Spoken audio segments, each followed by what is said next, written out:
So why is the national anthem so meaningful to you? Well, because it is all about hope, and it's part of our nation. I don't know. Do I need a better reason?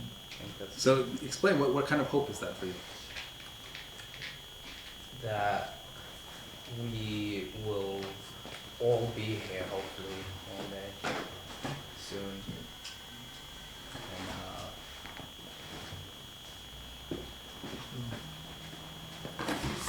I'll tell you, I have this person who I'm very close with.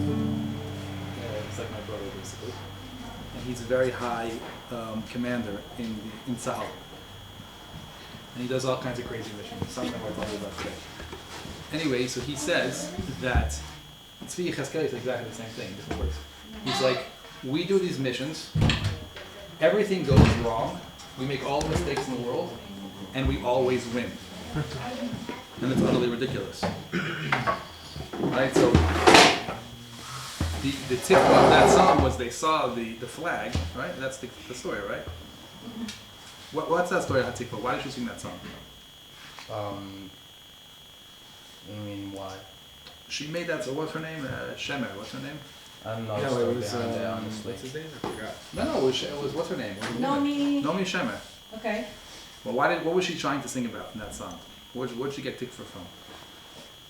You learned that in Pizza Aleph, I'm pretty sure that it was like that they came out of the war What?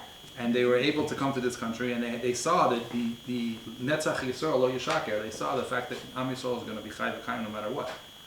And that's an incredible tikva. It's like we can go through anything, but we're always going to end up on top, right? Can you imagine if you're in a war and it's like everything's going wrong, but you know you're going to win?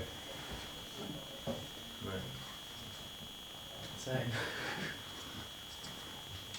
Perfect timing, girls. Hello. So Zisha wants to sing Hatikva. Oh, great. Hatikva? Okay, go for it, Zisha. You'll lead You know us. it by heart? I want to be Go here for it. Let's too. do it. I've heard it many times. Can I I do think I bubbles do. for you? Yeah, do a lot of things. Right for it. Music? Not all the time, but when you feel it, it's awesome.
For me, that I wanted to do this experience is because I feel that we have this gift of Eretz Yisrael, and it's hard for us, at least for me for most of my life, to actually express in words and understand and then connect in a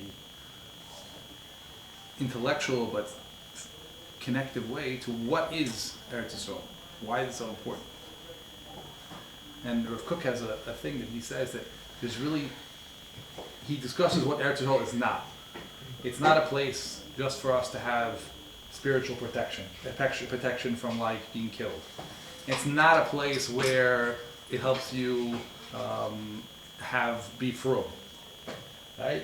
But to understand Eretz Yisrael, you need to be either a Gaon Pnimi Satorah or a very simple person, right? You see that when you're talking about the people who won't give back the land, right? So you talk to the Talmid Chacham and you're like, well, there's Pikuach Nefesh, and there's mitzvahs yeshiva at Eretz Yisrael. They go back in the pilpul, and you go to a guy who's in a Machane Yehuda, he sells pickles, and he's like, you're not going to take my land. It's like saying, you're going to take my wife, I'll kill you. So it seems to me that the way to access the connection to Eretz Yisrael is to first open our hearts, and then we all have a neshama, which means that the Torah is not there to teach us things. The Torah is there to water the seed that we already have, that it can grow on its own. If you put water in a ground, nothing happens, right? But if you have a seed, which is our neshama, then the Torah can create a whole tree because the seed is there. So if we access our neshama, the understanding of Eretz Yisrael will come out of us. And then we'll be able to appreciate this gift much more and live. And once you understand what Eretz Yisrael is about, then you can live it and experience it. And it can be part of your day-to-day life. Because it's really the only mitzvah that is consistent in every second of your being that you're doing. Right? It's as consistent as God is. Right? So I just want to open up with a thought, a question, and I hope that the question will open us up to thinking. The beginning of our people starts with Avraham Avinu. Not the beginning of the world, the beginning of our people. The tachlis that the Jews have in the world. And so it started with a person who was searching. We don't see much about his search. But we see after he searched for a while, Hashem revealed to him and he said, okay, you're searching, I have an answer for you. And the answer is Lech Lecha, leave. Where do you leave? The Eretz you're in, leave it. Mularatecha, right? And I want to restart your whole lineage. And Beis Avicha, I want to have a totally different culture. How do you do that? El ha'aretz asher areka. The only thing that he told Avraham Avinu to do is go to Eretz Yisrael. Ve'escha Hashem l'goy gadol. Then you're going to have a huge nation. V'arachecha, you're going to have all the bracha. V'nivruchu b'cha v'chol mishpochos adama. All the bracha in the world will come through this fact that you're in Eretz Yisrael. And the Parshas Lech Lecha, the only thing Avraham Avinu did basically was go up and down the lands. Every single place he visited, he's like, wait, here, I'm here, and I'm here, and I'm here, and that's it. And the Gemara of Rabbi says he was being koned in the land. Now, this is no longer Eretz Canaan. This is going to become Eretz Yisrael. So I would like us to realize it's the shoresh of everything. Right? That's how Hashem set it up. And all of Parshas Bereishis is around leaving Eretz Yisrael, come back to Eretz Yisrael. What's the whole Shmos? Okay, you're out of your Golos. Okay, where are we going? Eretz Yisrael. Eretz Yisrael. All the Nevi'im, when they went to Golos, Shivas Tzil. We're going back to Eretz Yisrael. Shirki said once.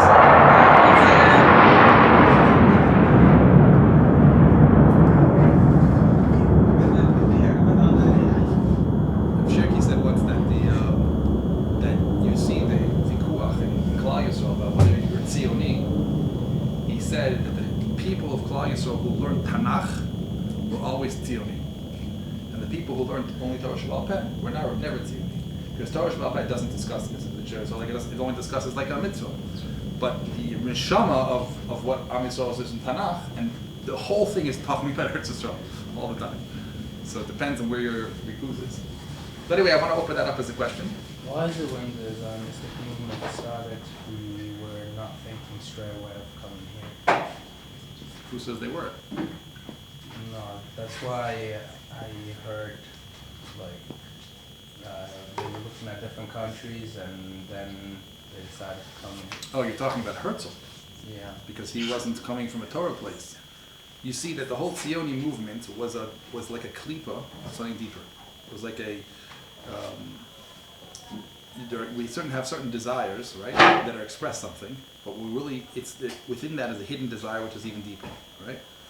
Let's say a relationship between a man and a woman. So there's the physical desires, but behind that is also the same deeper desire, which as you grow older, you get more in touch with. So the natural desire for coming back to Eretz Yisrael was like, wait, we're getting killed all the time, let's get our own land. And then it was nationalism, like every person has, like the Russians have it also. But there's a deeper reason which is hidden in all of that, which they didn't necessarily weren't cognizant of, but their neshama was. So you see, there in the beginning it's called a birur. If I want to go to Uganda, so what do I really want? Oh, do I really want free land, or do I want Eretz Yisrael? And that was the process, you see. Okay, so I would like to start with some nigunim to warm our hearts, and then see what we can get. Hey, Yeshivas and maybe you guys want to like come closer and close the circle so we have a nicer group. And move it away if there's more people. This will be cheesecake.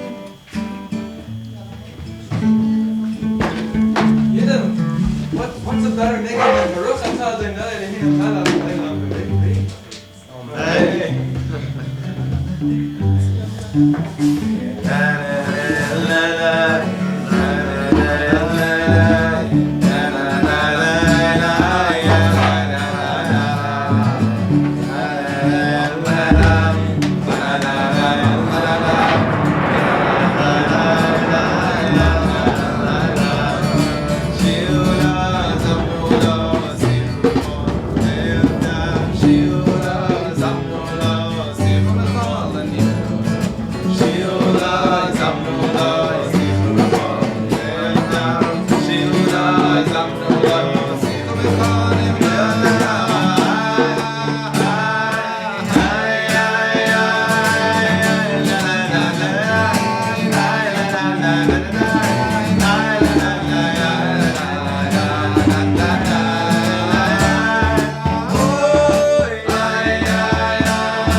That's sort of a mind shift. When we think about spirituality or connection to God, so I think it's natural from a galuti perspective to think about things like prayer or things about that are spiritually oriented like Torah. And what we're doing is we're leaving the space we're in and trying to connect. But if you think about the world, the principal way we relate to Hashem is through the environment that we live in.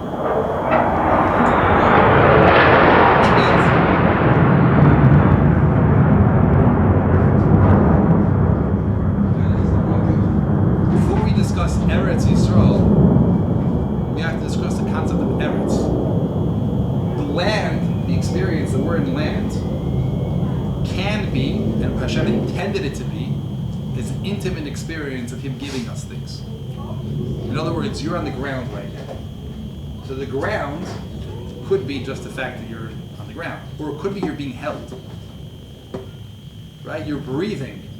You're just to be alive. Or you could be receiving a gift of love. You walk outside and you see the beautiful trees and the grass. He didn't have to make the world so colorful. He didn't have to make the world with so many details of taste. We have 5 senses. He made 5 senses in order for us to experience multifaceted pleasure. So the first thing we need to shift, our paradigm shift, is to look at Eretz as in a relationship. The first place we want to experience Hashem is not when we leave davening. It's like Moshe Maladav Dome when you have a marriage, right? You wouldn't say that the first place the marriage happens is the intimate experience in the bedroom. That's like an apex, right?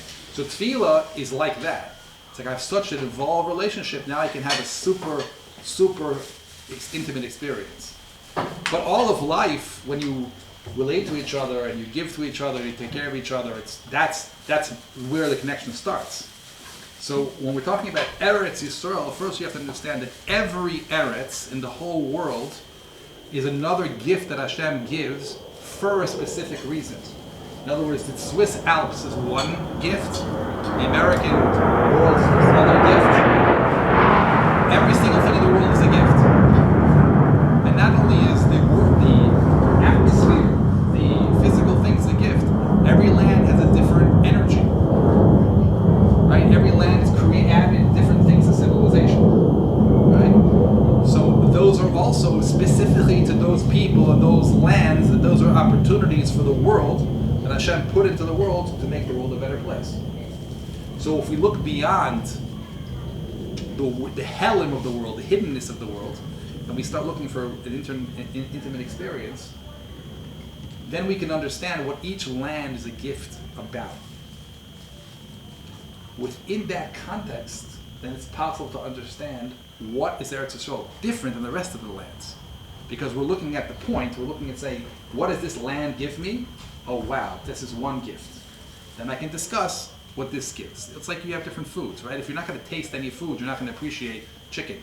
But if you taste a lot of foods, you can say, well, bread does this, chicken does this, meat does this, right? So every land has a different quality. And we're used to the go-to experience, especially in the Christian religion, is very pronounced.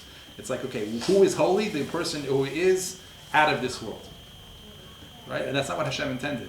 Hashem intended that the world should be our place of connection with Him. Never leaving. He's here.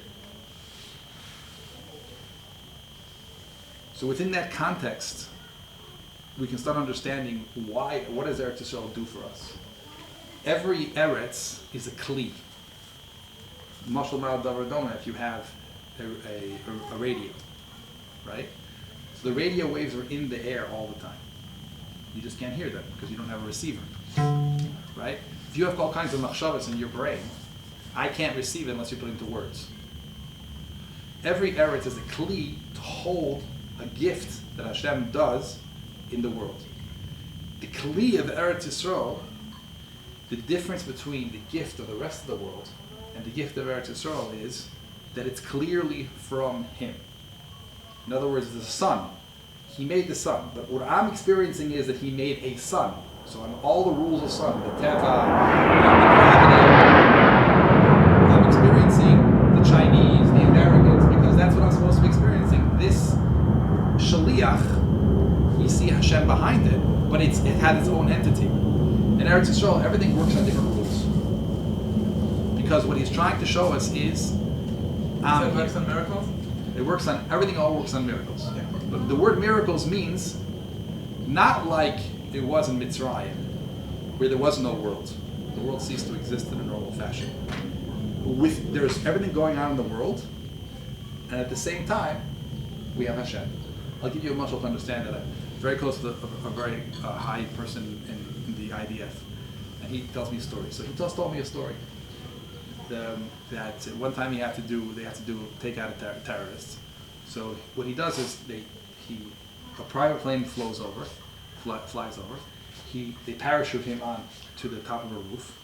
Okay, then he ties us like a thing to the top of the roof, and he all set up. He jumps over head first, dangles down, right? Pulls himself down to the window, and then he does what he needs to do. Okay, he's done this hundreds of times. Okay, now this one time he's dangling down, everything's fine, and gets real into the window where he needs to go in and do what he needs to do. And he gets a signal from his people that's the right time, and he tries to go down. He's stuck. The thing is not working. He can't go down, and the problem is now that he's down a little bit, his head is completely in the window. Now he can be seeing his head down. Can you imagine all these Arabs looking at his head, right? So he quickly picks his head up, tries to deal with the rope, and his people are freaking out because they gave him the signal, nothing's happening. So he tries to do the rope, and then the rope snaps. Oh, great. Okay, and it ties around his leg, right? So it broke his, it tore his ligament. Okay, so he's hanging completely galui now in the window, with his leg tied up. Okay, and he's a dead duck. Okay, so what does he do? What would you do? Start shooting. He flings himself into the window with his gun, Right. lands on the floor, Start shooting. and a bunch of Arabs are looking at him. They're laughing because he's like a ridiculous predicament. They start shooting. He starts shooting. It's a gunfight, right? Ends up they're all dead and he's alive. No, come on. By the time the backup showed up, they're all dead. It's like in the movies, but it's like real. Bad shots. Right? He said he can't explain how many times an Arab put a gun to his head, point blank, shot him, and the gun didn't go through. Can't tell you how many times. Now, what is this showing you, right? Did they have really bad armaments? Things like that, but it happens like too many times, right? So what does it teach you? Hashem expects us to go have an army, fly in with a parachute, do our whole thing, and then it doesn't work. Why?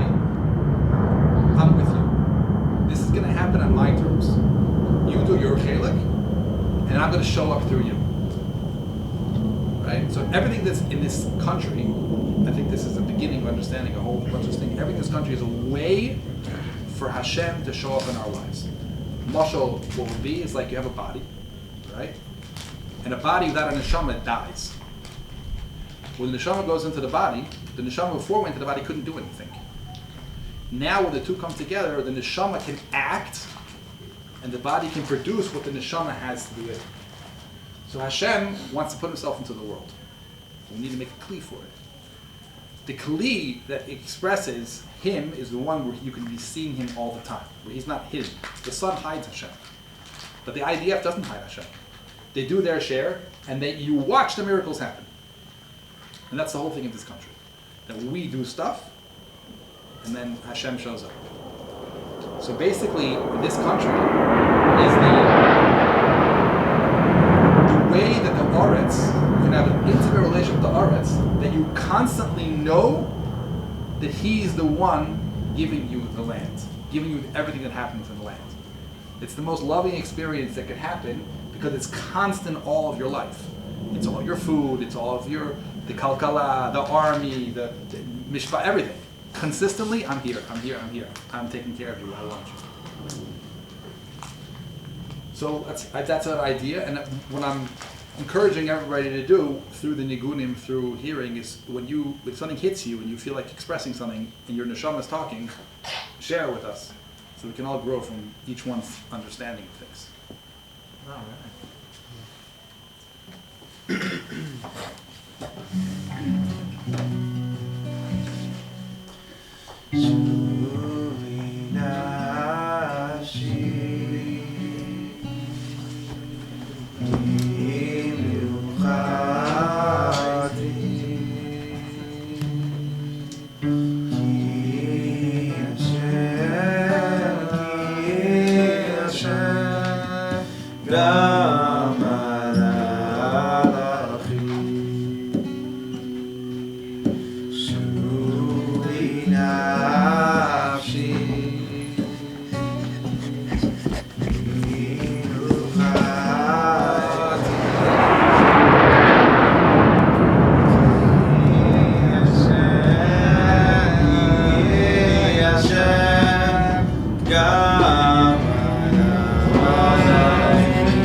Avraham Avinu's chipus was, what's going on here?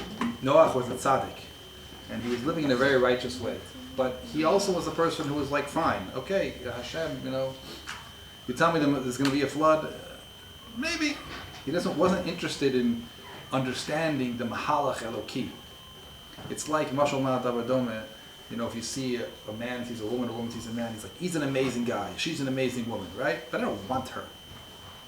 I respect her, she's awesome, she's a tzaddikah, he's a tzaddik, but she's not mine. Avraham Avinu wasn't a tzaddik.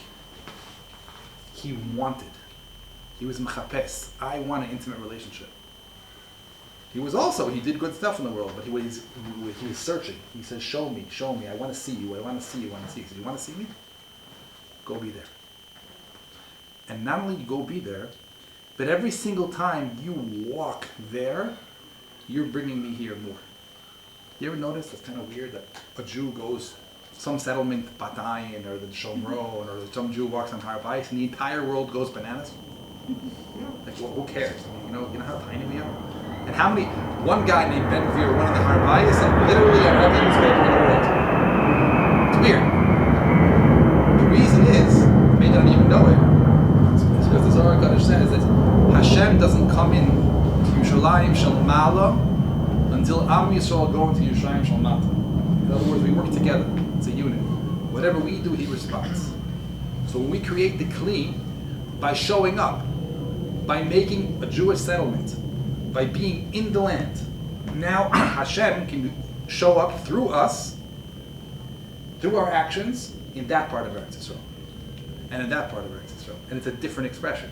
Mashal ma'adar, it's a body, right? So you can have a wonderful heart and a wonderful brain, but if you're missing a bunch of your organs, it's not going to work so well.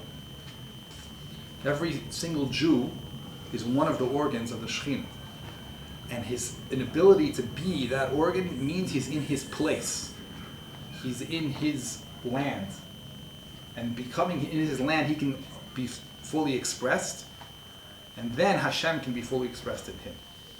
So every single time we take a different part of this land, we're making a kli for Hashem to come in. That's why, if you notice, the more we take over, the more shefa there is. Right? If you talk 48 and you keep going, it's insane how much shefa has come into this little tiny country. B'schus the fact that we are here. The more children we have, the more we populate this place, the more that we fill up Eretz Yisrael, the more we build cities, the more Shekhinah there is, the more Kudsha Bricha there is.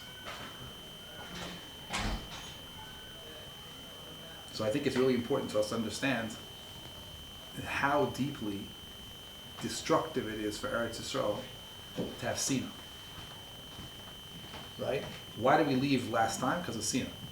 Because if the organs of the body fight each other, like cancer, then they can't be alive. The only way that Hashem can come into the full Eretz Yisrael is if we have an army, a judicial system, a monetary system, an educational system. Otherwise, the country can't function, right? That means that Hashem can't show up in the world. So that every single person has a different job, and he appreciates the other job, there's more Hashem in Eretz Yisrael.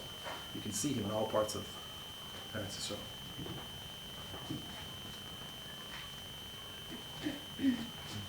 If anybody wants to share anything, I would very much appreciate it. Any thoughts?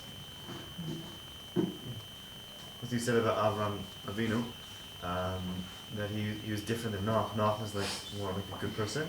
And Avram was, you said, he wasn't just a tzaddik, he was someone who was searching all the time. And I think it was interesting also, like I heard that the Eretz Yisrael, Hashem called it Al Hashem Aleka. Like it's called the land that I will show you. Like that's what the land's about, Hashem Aleka. And that's what it's all about. It's about always, I will show you. That's all about searching. This is a land of searching. And it's not about just making it like, I'm tzaddik, and that's it, I'm good. It's like about always searching for more and more, and that's what Avram is about. And that's what Eretz Yisrael is about. Yeah. I want to just add that for me, I never properly processed these Torahs until I also understood one of the previous things you're referring to, which is that because the whole world, like because Hashem is one and the world is Hashem, so So the pleasure I get from a strawberry is Hashem giving me pleasure. It's not like Hashem created a strawberry which is like a separate entity to what Hashem wants me to experience. And Hashem is creating my every moment of existence as well. So as I'm sitting here, given life force and life energy, it's a constant act of creation. And once I understood that, it's easier to understand what you mean by the world, Hashem expresses himself through the world. We can experience Hashem through the world.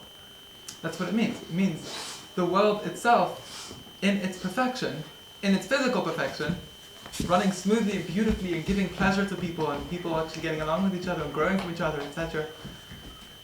That is the degree of pleasure we are meant to work towards in terms of the long run, and that's why Olam Haba is really just a much more revealed experience of this same world. And to me, that meant something. Mm-hmm. Super clear. Thank you.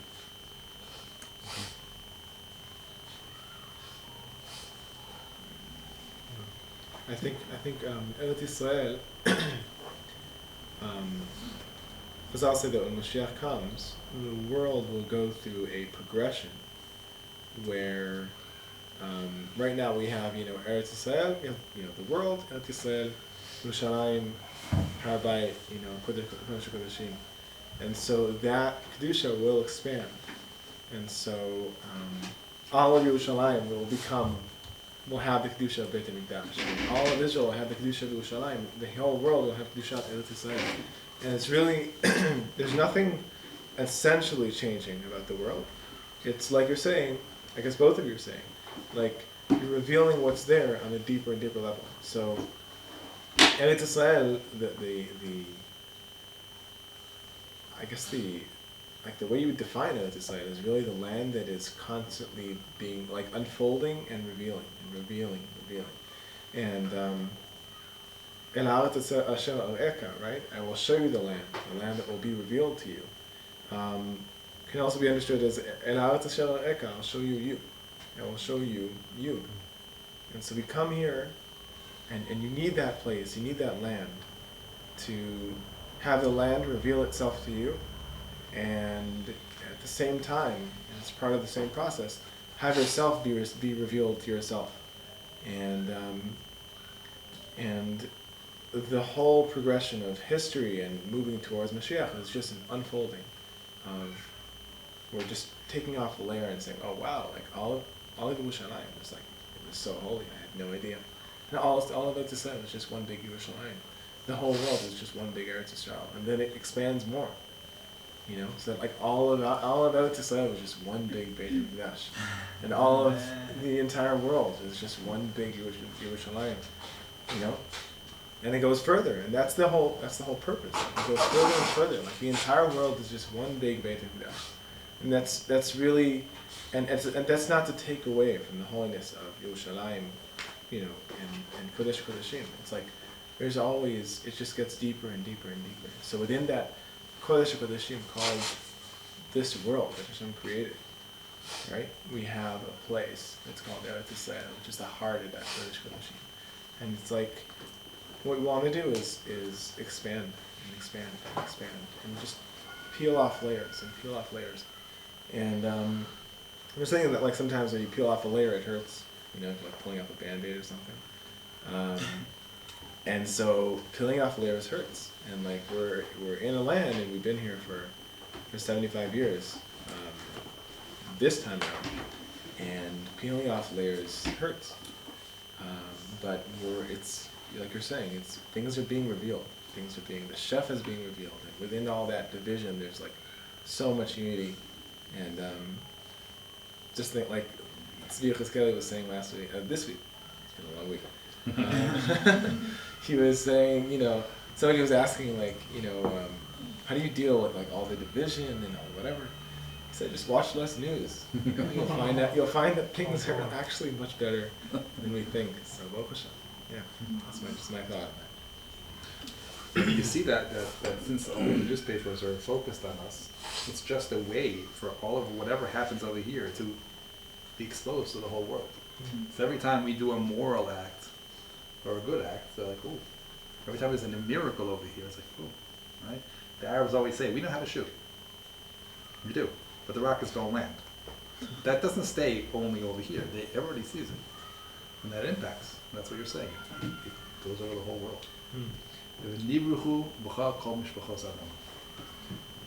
The difference between a Jew and a non-Jew is not that there's different. A non-Jew can't be holy and a Jew can be holy. We have a different job. Our job is like a husband and a wife, that we bring out the intimacy of that relationship. We are the ones that show Hashem in the world, and then everybody else, they experience that relationship. We have a different job. That's our job. That's why Eretz Yisrael is for us, because that's his job.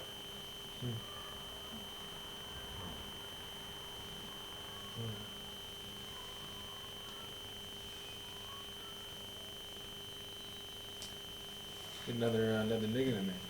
Maybe.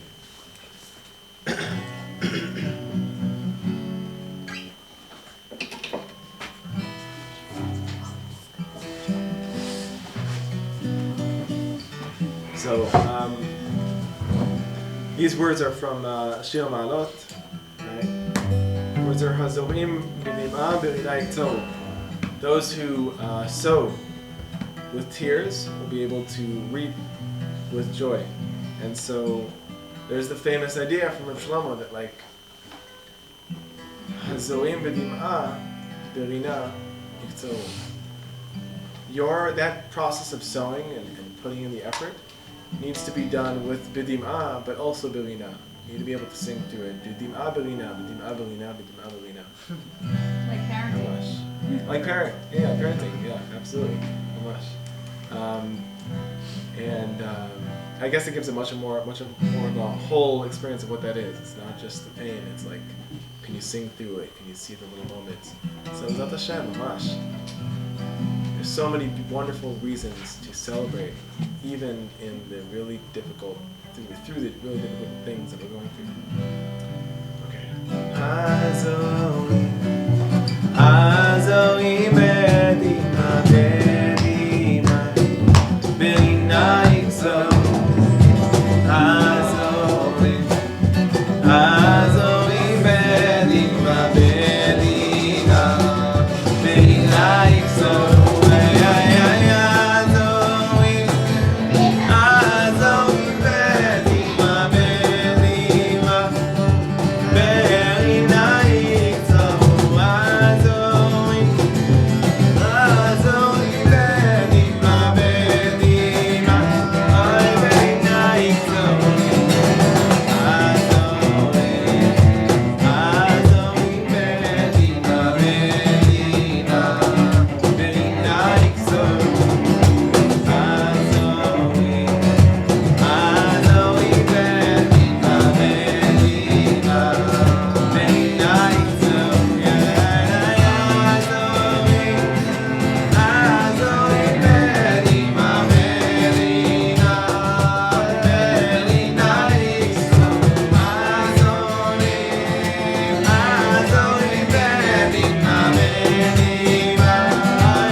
opened my eyes about this, is this whole Yom Tov of Yom Ha'atzmaut. So there's all kinds of discussion in Klal Yisrael. So the Yom Tov, but there's we don't agree with the things they're doing, and all this negative energy. And Yechezkel and I describes the process of coming back to Eretz Yisrael is like these bones that are coming back together, which is all the pieces of Am Yisrael, and then they form in this flesh on them. And only later does the neshama, the ruach, come in and give us incredible chiyus. So kibbutz golios, says Yechezkel Hanavi, is one shlav, and everyone comes together and we're one body. But you're missing the spirit of things. We don't have the same necessarily value system. So what's the mashal? It's like when a baby's born. When a baby's born, everybody's like, wow, how much does he weigh? Oh, look, he smiled. He also took all this food and split it all over the high chair, right? And who knows what else? He's a wild kid, smacks his brother, does all kinds of crazy Farts stuff. everywhere. Right, it's crazy, right? But you're like, he's beautiful. He needs to grow. So if you're a destructive parent, all you look at is the negativity. So Penina told me that the Medina is a young teenager. And there's a lot of shtuyot as kids.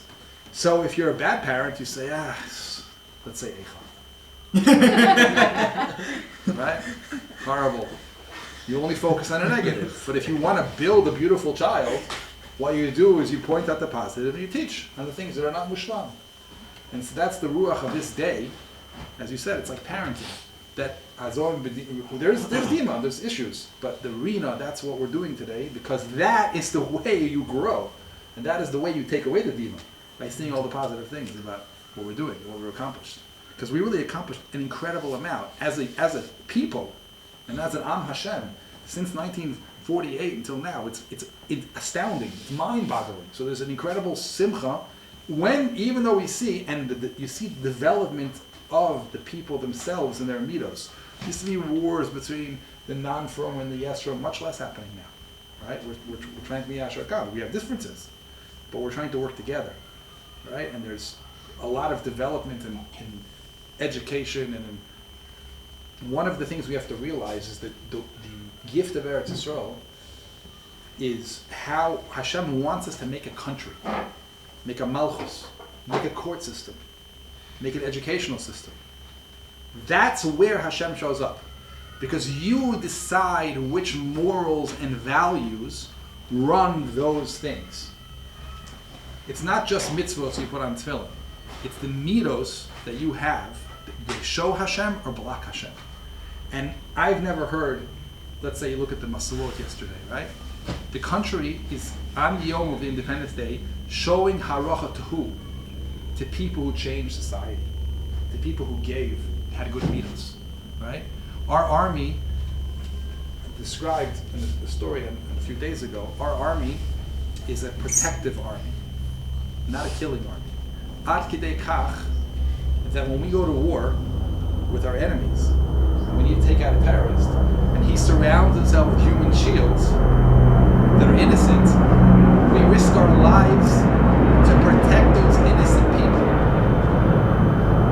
while we have to fight the enemy. And actually protect, what it means is they have to do a hit on somebody. This is what my brother told me. They have to do a hit on somebody, and he has in his bedroom, and he's a bunch of women and children around him. So they work out to sneak into his bedroom when no one's, even the other... The terrorist was in. Yeah, the terrorist's bedroom, and the kids and the wives are everyone sleeping, take out the terrorist, and then leave without anybody knowing. And they risk their lives to do it. They could just send a bomb, blow up the whole building, and be finished, right? We don't do that. Because we have morals and values, we don't kill. Right? We only protect. And if someone's innocent, we're not going to touch them. And ad kedei kach, that when they leave sometimes, the innocents catch them, and they beg to be taken for safety. And we have a code word in our army that takes these people, the children of our enemies, who are innocent, out to safety and give them a better life. Now that's a God value. And I watched this. The reason this person talks to me is because he wants to discuss with me the ethics and the spirituality of warfare. And it's common practice among the heads, he tells me, the heads of Tzahal, they have conversations about what's right and wrong ethically. What does God want from us in this war? And the tefillah, the first tefillah, as they say when they go fight a war, is that we should fight with compassion. And we should not do it for our personal agenda, only for the good of our people. And these midos are pure midos. This is what Eretz Yisrael accomplishes, that it gives you the opportunity to grow your midos and become God-like in yourself. And that's why we need to have Medina. We need to have politics, because all of the politics are discussions of morals and values. And while each one says, I think this is right, each one says, right, Hashem is having nachas, because we're growing. Just like you have if you're a parent and you see your children discussing ideas, right? It's an amazing thing. Like you're thinking, wow, you're growing, amazing. It doesn't make a difference if I think he's right or wrong. I like the fact that he's having conversations, right? So can you imagine, even though Knesset needs a little tikkun in terms of how to talk to each other, right? But the word Knesset is called Knesset Yisrael, and it's not a mikra. That's where Am Yisrael is expressed, the Shekhinah is expressed, in their discussions about what's right and what's wrong. And when we live in a moral way, we send those morals out to the entire world. The entire world notices that we don't just kill Palestinians left or right, even though they're lying about it, right? They still notice. And it makes a huge difference. We don't fight war like that. And that's our power to impact the entire world.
system, let's say I come from America, so the medical system in America at this point is completely shrouded in greed.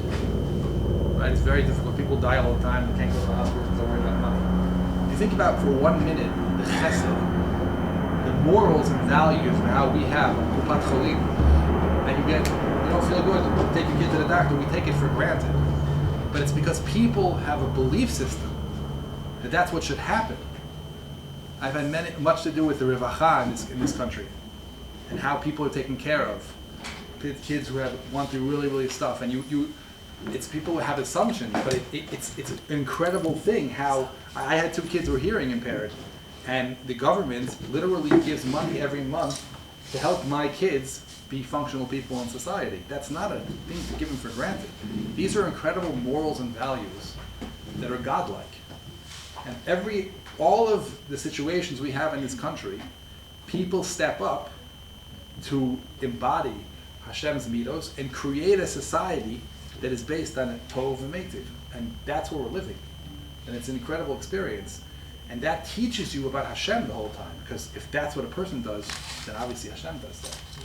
And it really depends on your eyes. The Chet HaMeraglim, what was the Meraglim's issue?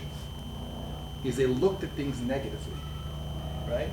So that teaches you the way to experience Eretz Yisrael, to Zocha to Eretz Yisrael, has everything to do with if you look and see positive things or not. And the ability to experience Hashem's gift, like you said before, we see all these army things, we could say, yeah, the Arabs don't know how to shoot, right? It's a joke, right? Or we could see that people are fighting all the time, and there's people don't get along, and there's all kinds of messed up with the bagats, right? But there's like, when there's a war, people are loving each other, and they're working together, right? And if a Jew is on the street and he's hurt, everyone cares, right? If you go to New York City, it's not like that, because we're brothers. Right? We have to, when we open ourselves up to appreciate the morals and values this country is based on and lives with all of the time, then we actually open ourselves up to experience Hashem. The Chipus, Avram Avinu, where is he? Open your eyes. It exists all the time. And people are always telling me, like, I can't see Hashem in my life, I can't see Hashem in my life. Well, look, because it's there. It's loud and beautiful and amazing. And Am Yisrael is an incredible expression of the midos of Hashem, and is only getting better. This thing about the bagats, right? So we do have issues, don't have issues, but people sit there and they discuss, is this morally right or not to do this thing? And they want the country to be run based on morals and values. That's an insane thing. I don't know how many other countries that are like that. I mean, Putin doesn't do that, right? So, and you don't have to agree with their morals and values, and I'm sure they're not shlemos and whatever it is, but we appreciate that, and then we can start seeing Hashem in every part of our life. That's the gift that we can do. And that's why we're celebrating today, because you can live a life of celebration about Eretz Yisrael, and live a life of being the Meraglim and say, let's go back to Chutz La'aretz. Let's go to California. It's much more fun there.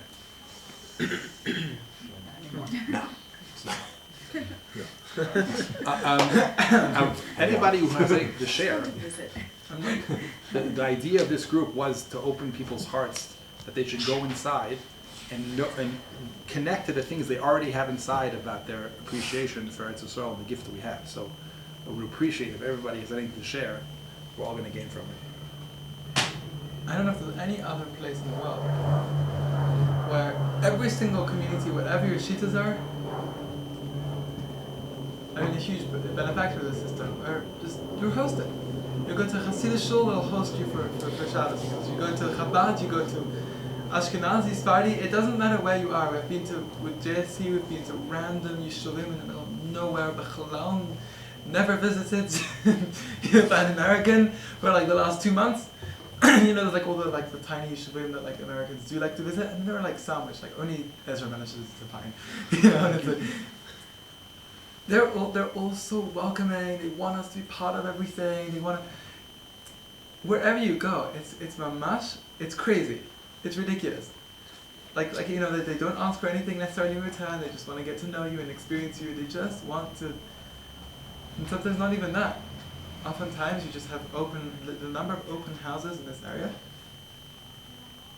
I feel very, very deeply inspired by what they represent. However Haredi or non-Haredi you are, it's just beautiful. Really, really, really something very, very special. The degree of chesed. You go to Meron. you know, I remember when I was in Iran, like when I went the first time, the amount of shefa, ridiculous shefa that goes on over there. It means a lot to me. The fact that before Corona there was food at the kotel all the time. You used to go to the Nate's meeting and there was always some type of food being handed out. Burekas, cakes, Hashem knows what they were handing out. Real food, drinks. It's beautiful. How many other religious, like, temples offer 24, like, you know, like food every day? I don't know if that's usual. I really appreciate it. It's something that really, and I guess for me as well, like as a blind person, people here are ridiculously like over helpful. You can't, you know, but it's beautiful. People really, and then there are like, and for every person who's like over helpful, there are many more people who are super sensitive and go like, okay, can I be helpful? You don't get that degree of help, even in London, which is like I think better than New York, honestly, in this regard. Okay, it's not saying much, but the point is that it's like, you know, like whatever. It's really impressive, and it is things like those that just, you know, and I'm appreciating being reminded of this myself. Like, yeah, I deeply appreciate that. We had, my wife had corona, and it got fast really bad. So You mean it that got bad really fast? it got bad really fast, right? So she was really sick, and she needed within like 2 hours, she needed one of those breathing machines, and needed antibiotics, and it was snow. We live in Batay, it was completely snowed out. So I made a phone call. How long did it take? Less than an hour. We had a guy found us a breathing machine in Batay. Someone carried it over in the snow. A guy drove his pickup truck from Beitar, bought antibiotics. The whole thing was solved in an hour. Wow. It doesn't exist in America? Gemachim like that? I don't know. How many gemachim are there in America? How do you call, like, who do you know who to call? You know? I called that local Hatzalah guy in Batay, and he did the whole thing. Boom, boom, boom.